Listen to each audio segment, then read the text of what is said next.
안녕하세요. 2015 하반기 카오스 강연의 사회를 맡은 아나운서 엄지혜입니다. 반갑습니다. 자, 그러면 금주의 연사를 소개해드리겠습니다. 멋진 자랑거리를 가진 학자 이병호 교수님을 큰 박수로 맞이해 주시기 바랍니다.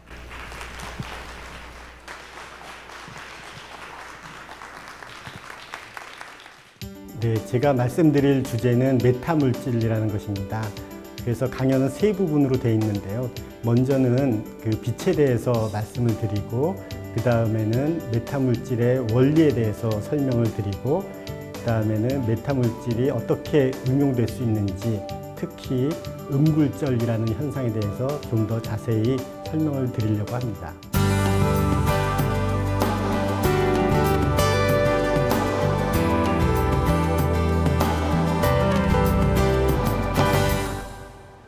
제가 오늘 말씀드릴 주제는 메타물질이라는 것입니다. 그래서 아마 생소하신 분들도 많이 계실 거고요. 또 과학 뉴스에 관심을 가지신 분들은 또 가끔 뉴스에 나오기 때문에 또 보셨을 것이라고 생각을 합니다. 그래서 제목은 조금 더 흥미롭게 만들기 위해서 자연에 없던 물질 만들기, 빛과 메타물질이라고 잡아봤습니다. 먼저 그 빛으로 알아보는 일상의 물질, 그냥 빛에 대해서 좀 말씀을 드리려고 합니다.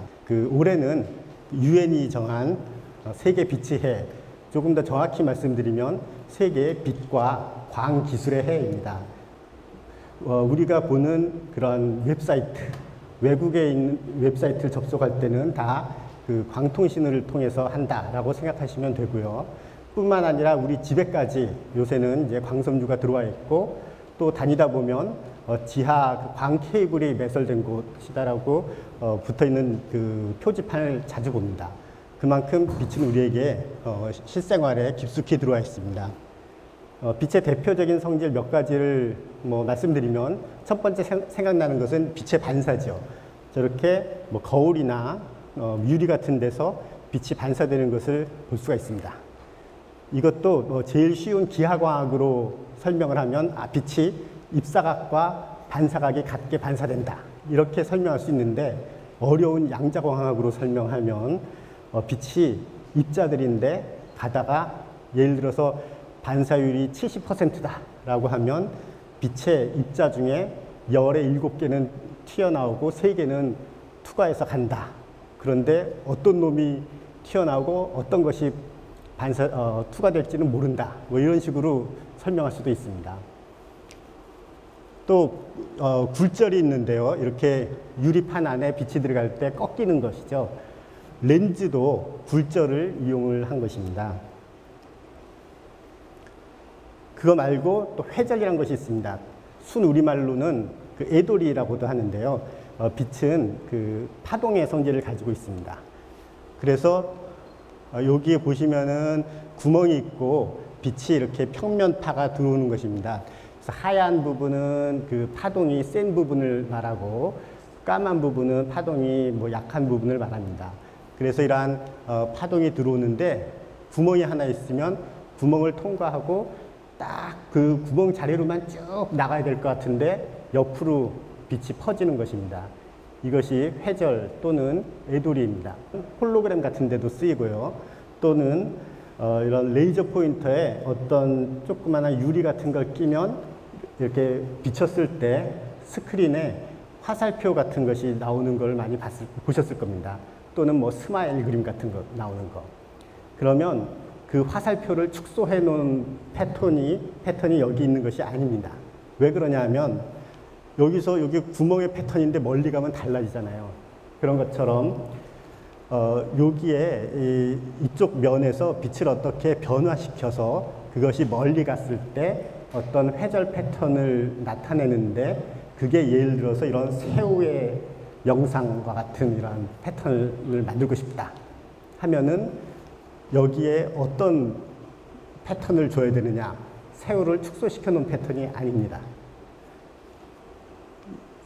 이것을 하는 것을 회절광학 소자 또는 이것이 근본적으로 컴퓨터 생성 홀로그램의 원리가 되겠습니다. 그래서 그것이 이제 회전이라는 것이 빛의 대표적인 성질이고, 지금은 쓰지 않지만 이런 CD 같은 데는 아주 가느다란 패턴이 있어서 그것 때문에 또 이렇게 빛이 회전이 됩니다. 그리고 이제 빛의 산란.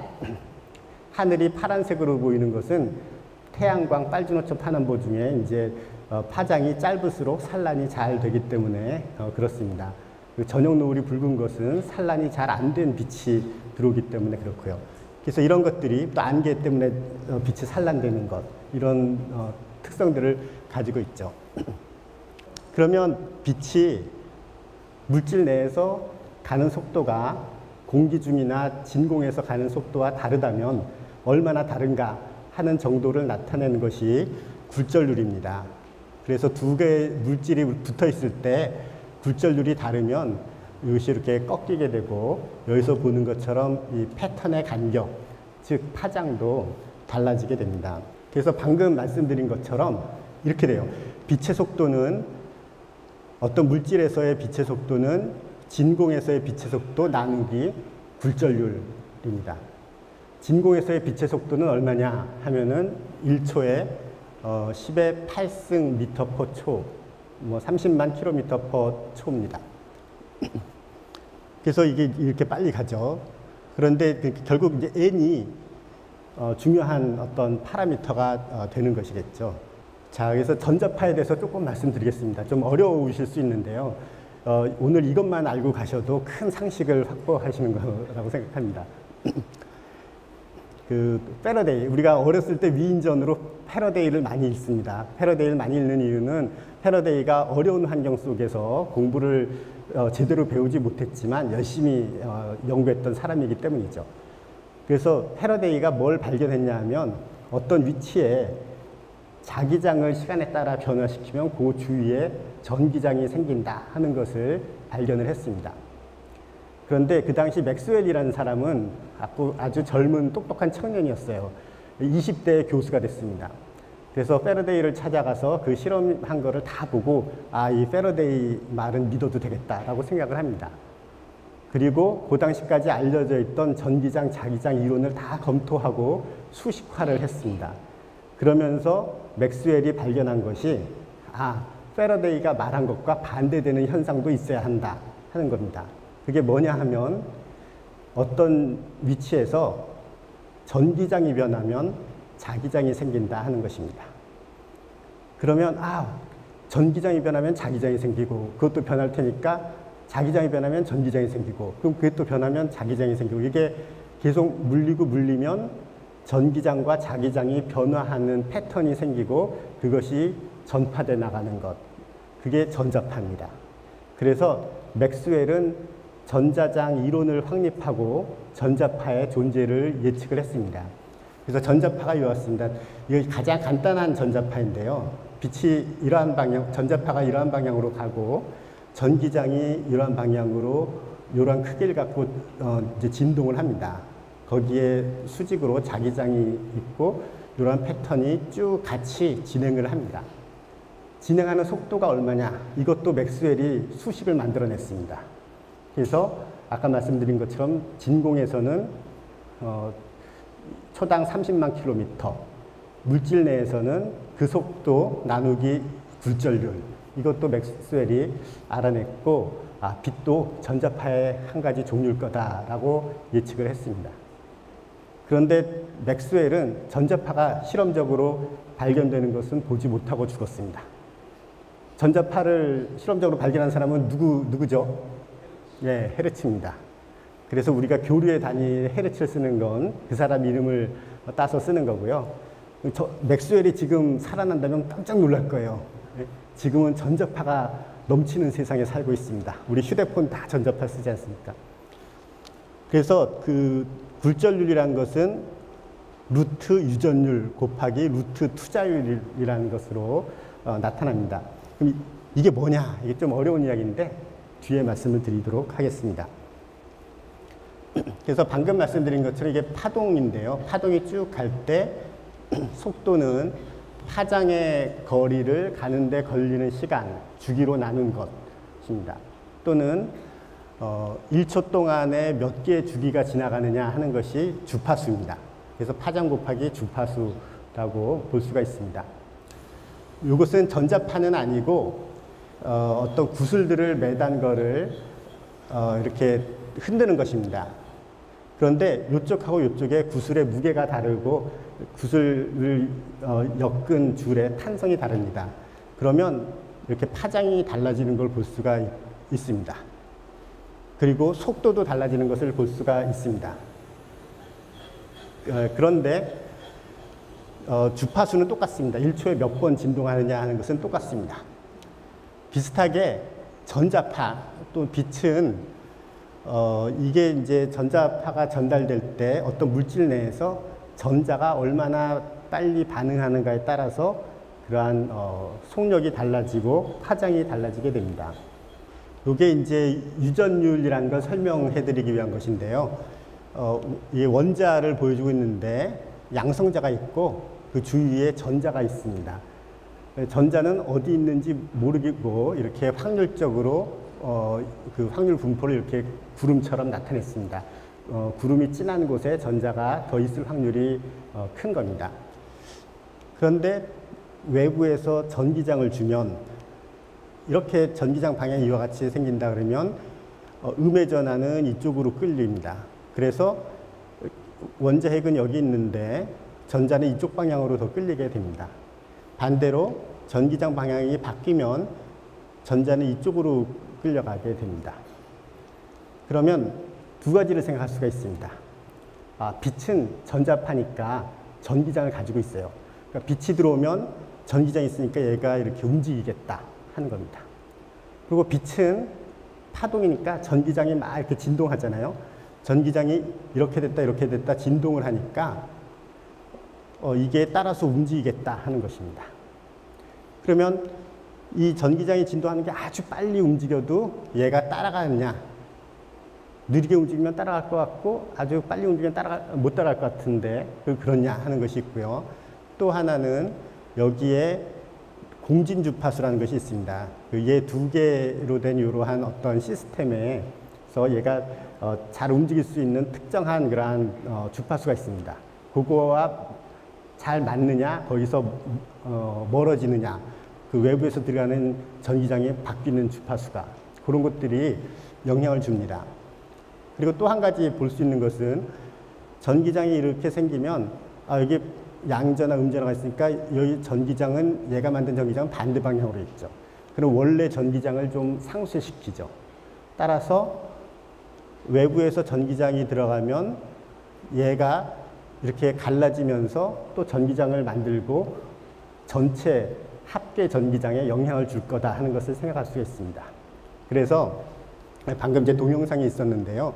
이 동영상이 그거를 보여주고 있습니다. 그래서 보시면 이렇게 빨간 선이 이제 전기장이 변하면은 얘가 맞춰서 원자에 있는 전자들이 따라서 변하는 걸 보여주고 있는데 그것들이 외부에서 준 전기장이 얼마나 잘 반응하는가를 나타내는 것, 그것을 유전율이라고 생각하시면 되겠습니다. 또 한 가지 말씀드릴 것은 투자율이라고 하는 것입니다. 이거 어려운 말이죠. 이거 무슨 주식 투자를 하는 것이 아니고요. 여기 투자에 잘하는 건 자기장을 말합니다. 그 전하는 양의 전하, 음의 전하가 있죠. 양성자가 있고 전자가 있습니다. 자석은 N극이 있고 S극이 있죠. 그런데 이제 초등학교 때 이런 걸 막 배우는데 뭐냐면 자석을 반으로 자르면 N극만 떨어져 나가거나 S극만 떨어져 나가는 것이 아니라 N과 S가 또 생긴다. 왜 그러냐 하면 자석은 N극만 따로 있는 거, S극만 따로 있는 게 발견된 게 없고요. 전류가 자석을 만듭니다. 여기에 예를 들어서 이게 원자 핵이고 전자가 이렇게 돌고 있으면 이게 전류가 흐르는데 전류가 흐르면 자기장이 생깁니다. 그래서 여기가 N극이 되고 S극이 됩니다. 그러면 진짜 자석은 뭐냐 하면 그 원자들이 만든 자석들이 이렇게 무작위로 섞여 있으면 전체 합쳐서 자기장이 안 나타나는데 얘들이 잘 배열해 있으면 전체 합쳐서 자기장이 나타나게 됩니다. N극과 S극이 다 같은 방향으로 쏠려 있으면. 그런데 이러한 자석이 있을 때 외부에서 이와 같이 자기장을 주면 이 자석이 그 자기장 방향으로 정렬하려고 합니다. 그래서 그것이 얼마나 잘 정렬하느냐가 관계되는 것이 바로 투자율이 되겠습니다.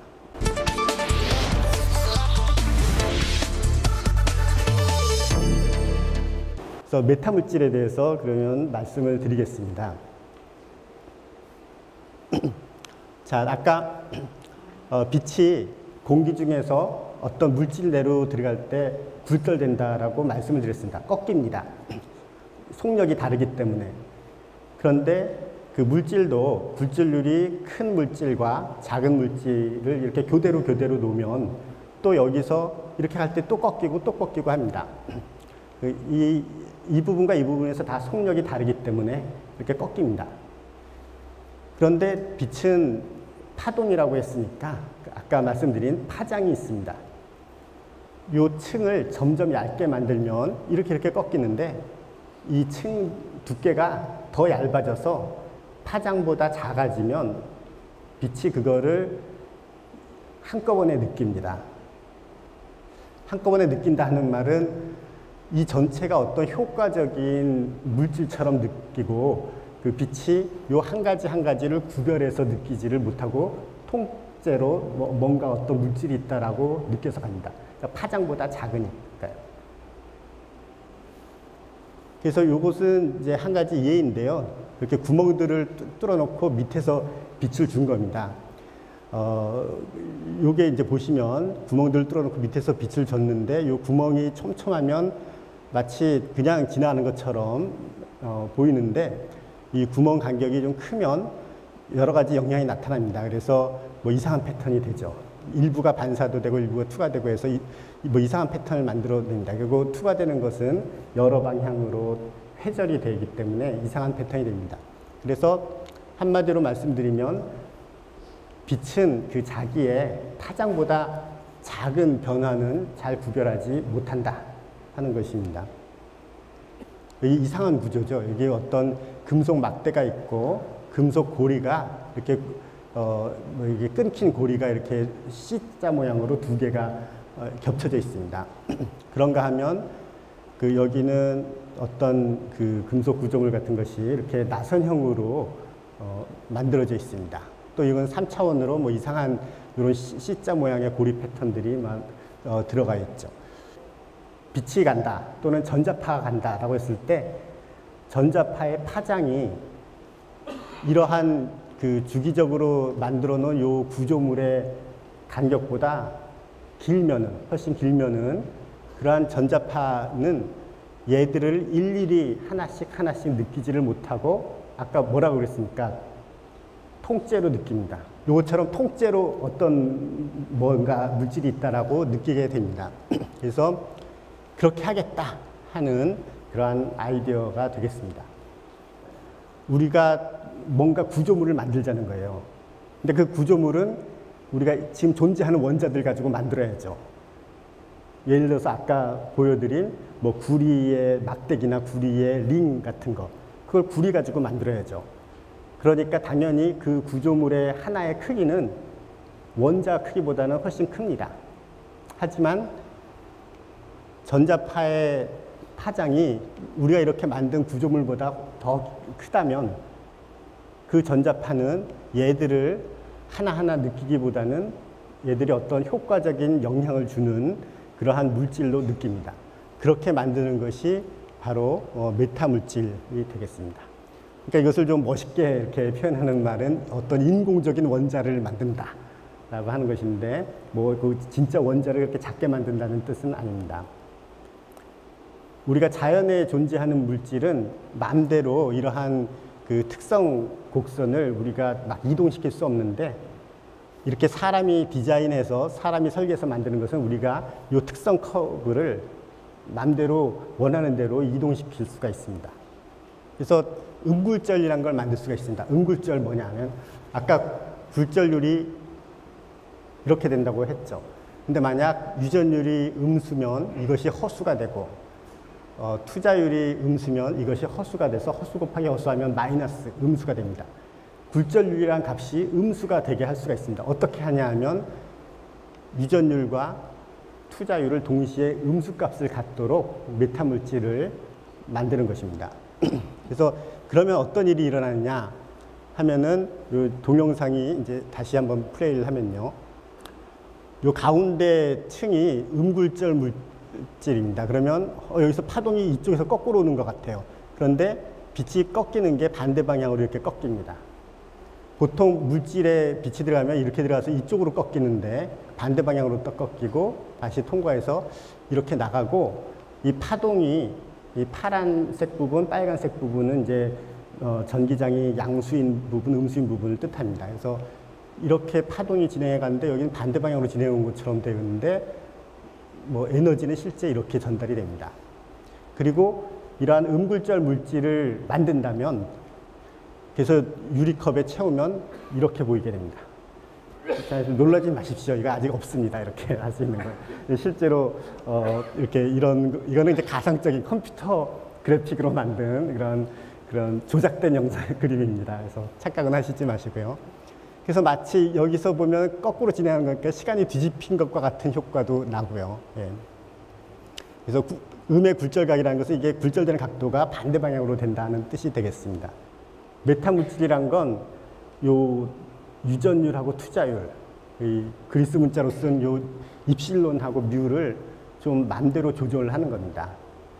아주 자유스럽지는 않지만 그 상당히 맘대로 조절해서 심지어는 굴절률이 아주 큰 자연계에선 찾아볼 수 없는 아주 큰 값을 갖는 물질도 만들 수 있고 또 뒤에 말씀드리겠습니다만 굴절률이 0인 그러한 물질도 만들 수가 있습니다.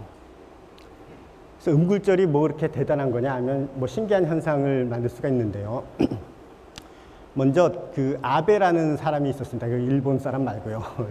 정말 훌륭했던 과학자 아베가 있었는데 우리가 그 현미경으로 광학 현미경으로 어떤 이러한 뭐 세포를 구별해 보려고 한다든가 또는 천체 망원경으로 별들이 나란히 붙어 있는 거 가까이 붙어 있는 걸 구별해 보려고 하면 한계가 있습니다. 파장이 예를 들어서 녹색 빛을 썼다. 500나노미터 파장을 썼다. 그러면 한 250나노미터보다 더 작은 거는 구별해 볼 수가 없다 하는 겁니다. 뭐 세포 내의 그런 소기관들은 구별해 볼 수가 없다. 뭐 이런 겁니다. 그 왜 그러냐 하면 그것은 이제 빛이 파동의 성질을 가지고 있어서 뭐 그렇게 됩니다. 그러면 그런 것들을 다 이제 예를 들어서 아주 잘 구별해 보면 이렇게 될 것이 제대로 구별이 안 되면 이런 식으로 그 분해능이 떨어진 그러한 영상이 나타나게 됩니다. 뭐 이것은 현미경 영상은 물론 아닙니다만 쉽게 설명드리기 위해서 이러한 어떤 영상을 썼습니다. 자, 그런데 그러면 파장보다 작은 구조물이 있다. 파장의 반이 분해능 한계라고 했는데 그럼 파장의 반보다 작은 어떤 물질이 있다. 거기에 빛을 쪼이면 그거 패턴을 못 보느냐 하면 뭐 물질 바로 근처에서는 어떤 영향이 나타납니다. 그런데 그것 때문에 산란된 빛은 두 가지 성분을 가지고 있는데 하나는 멀리 갈 수 있는 파동 성분이 있고 하나는 그 작은 물질 근처에서만 존재하다가 진행하지 못하는 그러한 성분이 있습니다. 한마디로 말씀드리면 여기에 있던 정보를 그대로 이쪽으로 옮길 수가 있습니다. 신기하죠?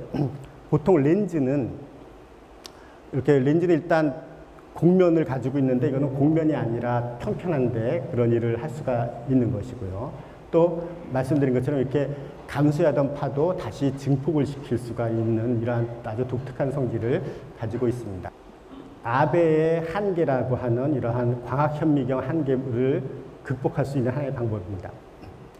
작년에 노벨 화학상 받은 분들이 초고해상도 형광 현미경 기술로 받았습니다. 뭐 이거는 아니고요. 이건 아닌데 하여튼 광학 현미경으로 파장의 반보다 작은 구조물을 볼 수 있는 기술들을 연구해서 노벨 화학상을 받았었습니다. 그런데 이제 이러한 것들도 그러한 또 기술이 될 수가 있는 것이 되겠습니다.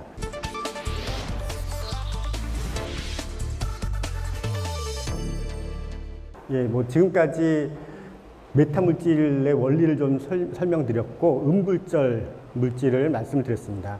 근데 음굴절 물질은 메타 물질의 여러 가지 종류 중에 그냥 한 가지일 뿐이고 또 다른 것들이 많이 있습니다. 아까 말씀드렸듯이 유전율과 투자율을 마음대로 바꿀 수 있다면 뭐 굳이 그게 다 음수인 놈만 택할 것이 아니라 아까 말씀드린 것처럼 그것들이 아주 엄청나게 큰 뭐 굴절율이 아주 크거나 또 굴절율이 0이거나 하는 것들도 만들 수가 있습니다. 메타 물질이 보여주는 미래 기술에 대해서 좀 설명을 드리겠습니다. 투명망토 많이 들어보셨을 건데요. 뭐냐면 이 파란색 부분이 어떤 메타 물질이고 이 까만색 선들이 빛의 광선이 가는 것입니다. 왼쪽에서 오른쪽으로 가는데 여기를 이렇게 쭉 돌아서 가는 거예요. 그래서 이게 투명망토의 기본 개념인데 뒤에 말씀을 다시 드리겠습니다. 그런데 이런 그 투명 카펫도 있어요. 카펫. 이게 약간 카펫을 이렇게 들어 올려서 여기에 물건을 놓는다고 했을 때 빛이 이쪽에서 가면은 카펫이 없는 것처럼 그냥 평평한 것에서 빛이 반사되는 것처럼 카펫이 들려있지 않은 것처럼 반사되게 할 수가 있습니다. 그래서 그런 것도 가능하고요. 그 다음에 이제 아주 얇은 렌즈를 만든다든가 뭐 홀로그래피를 이런 얇은 그 층으로 만들 수가 있습니다. 그것도 뒤에 잠깐 다시 설명을 드리겠습니다. 이런 메타 물질은 꼭 빛에 대해서만 할 수 있는 건 아닙니다. 전자파에 대해서만 할 수 있는 건 아닙니다. 뒤에도 뭐 잠깐 또 설명을 드리겠습니다만 파동이면 되니까 다른 파동에 대해서도 뭐 비슷한 거 할 수가 있어요. 예를 들어서 소리도 파동이지 않습니까? 그러니까 투명망토란 건 빛이 여기 샥 돌아서 가는 거예요. 그래서 예를 들어서 소리가 어떤 부분을 돌아서 간다든가 아파트 층간 소음을 방지하는 그런 데 쓴다든가. 근데 사실은 그렇게 하는 것보다는 이 흡음재를 더 두꺼운 걸 쓰면 된다고 합니다. 그건 이제 공학적인 접근 방법이고요. 이제 물리적인 이러한 어떤 연구를 하는 사람들은 뭐 여러 가지 이제 아주 재밌는 현상들을 많이 연구를 합니다. 이것은 뭐냐면 열에 대한 투명망토예요. 그러니까 여기 핫, 콜드라고 되어 있는데 그 열이 이쪽에서 이쪽으로 전달되는데 이 가운데를 삥 돌아서 가는 겁니다. 그런 식의 열에 대한 투명망토 같은 것을 만들 수가 있습니다. 그래서 뭐 이 투명망토 이거는 이제 이런 데서 뭐 많이 보셨죠, 영화에서. 군사적으로도 이용될 수 있을 것이고요. 그런데 아직은 이제 한계점이 많이 있습니다. 이런 투명망토에 대한 논문들이 좋은 논문들이 막 나오면 이제 과학자들이 아주 큰 관심을 갖고 언론에서도 큰 관심을 갖고 막 기사화됩니다. 그래서 그 일반인들은 이 투명망토가 뭐 바로 가까이 왔다, 현실적이다라고 생각하는데 아직도 많은 이제 어려운 점이 있습니다. 이러한 것입니다. 우리가 어떤 물체를 본다면 빛이 거기 가서 반사되거나 산란돼서 사람 눈에 들어오는 것입니다. 그런데 만약 아까 보여드린 대로 빛이 이 어떤 투명망토라고 불리는 그 원통 같은 것을 주위로 삥 돌아서 가서 이걸 못 느끼고 가는 거죠. 그래서 뒤에 물체에 반사돼서 와서 여기서 다시 삥 돌아 나온다면 빛이 여기서 반사되지 않았기 때문에 이걸 못 봅니다.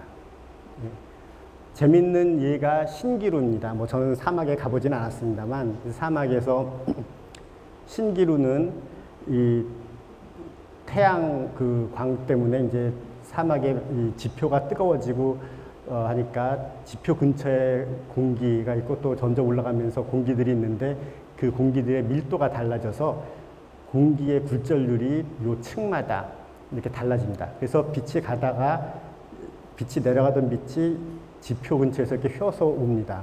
그래서 사람이 볼 때는 여기에 있는 물체가 이쪽에 땅 밑에 있는 것처럼 보이죠. 그걸 어디서 볼 수 있냐 하면 우리가 뭐 고속도로를 가다거나 할 때 여름에 이 길이 뜨거우면 마치 길 바닥에 뭐 물이 있어서 물체가 이제 어떤 빛이 반사되는 것처럼 보이는데 물이 있는 게 아니죠. 그러니까 실제로는 도로에 이쪽에 있는 그러한 빛이 이렇게 휘어서 왔기 때문에 도로 바닥에 있는 것처럼 보입니다. 그러면 실제로 도로면에 있던 물체가 안 보이는 거죠. 도로면에 있는 빛은 딴 데로 간 거예요. 그러니까 그 일종의 투명망토 비슷한 거죠. 그래서 여기도 빛이 이걸 못 느끼기 때문에 이게 없는 것처럼 느끼게 되는 것입니다. 이제 어떻게 그런 게 어떻게 가능하냐? 예를 들어서 아까 말씀드린 것처럼 유전율 투자율인데요. 이것이 굴절율을 결정하고 빛의 속력과 파장을 정합니다. 이것이 보통의 뭐 공기나 진공이라면 어떤 물질 내에서 유전율 투자율을 바꾸면 파장이 이렇게 달라지는데 마치 공간이 축소된 것처럼 보이죠. 그러면 빛이 이렇게 가는데 여기에 유전율 투자율을 막 적당히 잘 바꿔서 공간이 뭐 축소되거나 아니면 심지어는 공간이 휘어서 가게 이렇게 하면 빛이 이렇게 간다 하는 것이 되겠습니다. 그래서 여기 이제 뭐 대학교 다닐 때 수학을 좀 공부하신 분들은 컨포멀 매핑이란 걸 배웠는데 그거는 막 좌표를 막 변환하는 거죠. 그거 좀 비슷하게 보이기도 하고 또 저는 잘 모르지만 일반 상대성 이론에서는 뭐 중력 때문에 뭐 공간이 휘고 하는 거잖아요. 그것처럼 공간을 이렇게 휘게 만들어서 빛이 그런 휘어진 경로를 따라서 가게 하겠다 하는 겁니다. 그래서 여기에 보시면 빛이 원래 이렇게 가는데 직선으로 쭉 광선들이 가는데 여기를 예를 들어서 탁 찍어서 잡아 미는 거예요. 공간을 잡아 밀어서 공간을 왜곡시키는 겁니다. 그래서 빛이 가장자리로 돌아가게 하는 겁니다. 그래서 그것이 진짜 그렇게 되는가를 컴퓨터 시뮬레이션을 본 겁니다.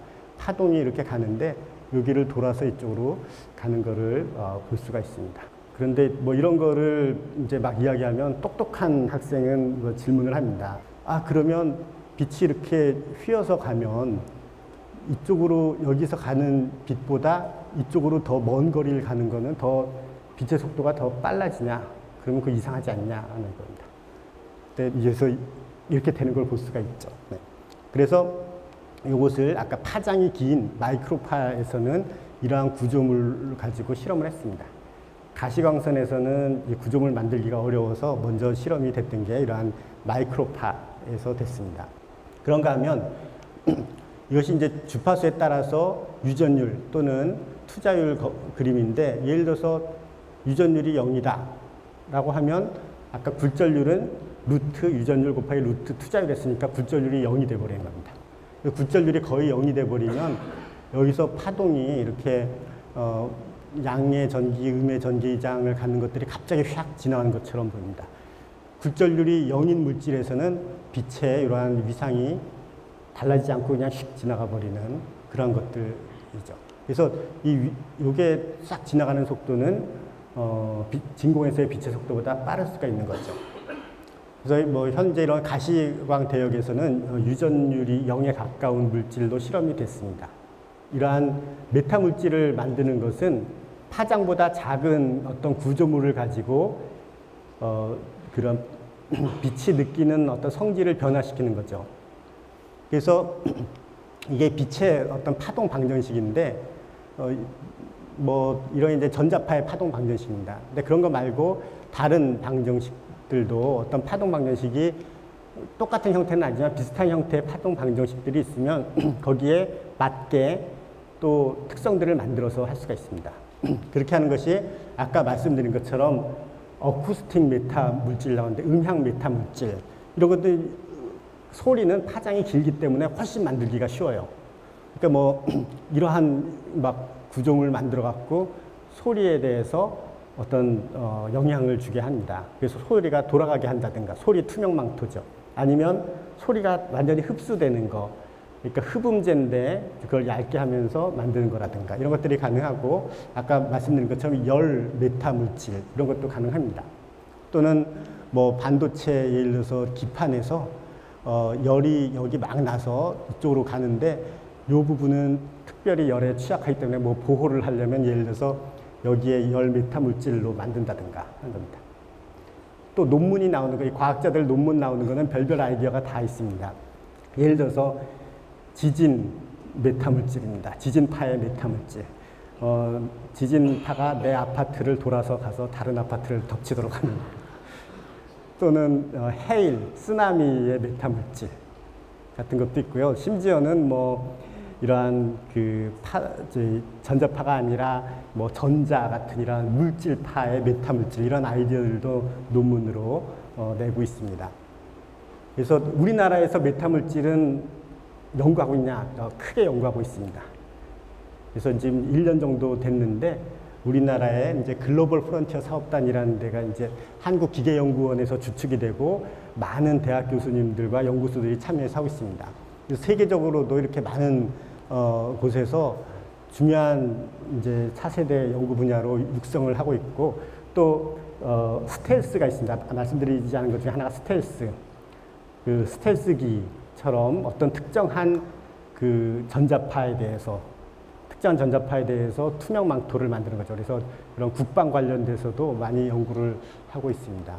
그래서 이러한 그 광학뿐만 아니라 다른 소리나 열에 대한 메타물질도 많이 연구되고 있고 이것이 여러 가지 융합 연구 분야가 되겠습니다. 그래서 우리나라에서는 아까 말씀드린 것처럼 글로벌 프론티어 사업으로 이제 큰 연구비가 투입이 돼서 연구되고 1년에 한 뭐 100억 정도 이렇게 투입이 돼서 아주 본격적으로 연구를 하고 있어서 이런 종합적인 연구를 하는 거는 우리나라가 뭐 거의 최초이기 때문에 아마 이제 머지않아서 뛰어난 연구 성과들이 나올 거라고 믿습니다. 그래서 이런 말이 있습니다. 미래를 예측하기가 참 어렵죠. 어떻게 될지. 그런데 미래를 예측하는 가장 좋은 방법은 미래를 만드는 것이다. 그걸 발명해서 만들면 되는 거죠. 그래서 앨런 케이가 한 말이 있지만 사실은 그 전에 또 그 홀로그램, 아까 홀로그램 말씀드렸는데 홀로그램을 고안해서 노벨상을 받았던 가버라는 사람이 이미 비슷한 말을 했습니다. 또 하늘 아래 새로운 게 이렇게 나옵니다. 메타물질처럼. 그래서 예, 이것으로 그 강연을 마치겠습니다. 네, 감사합니다.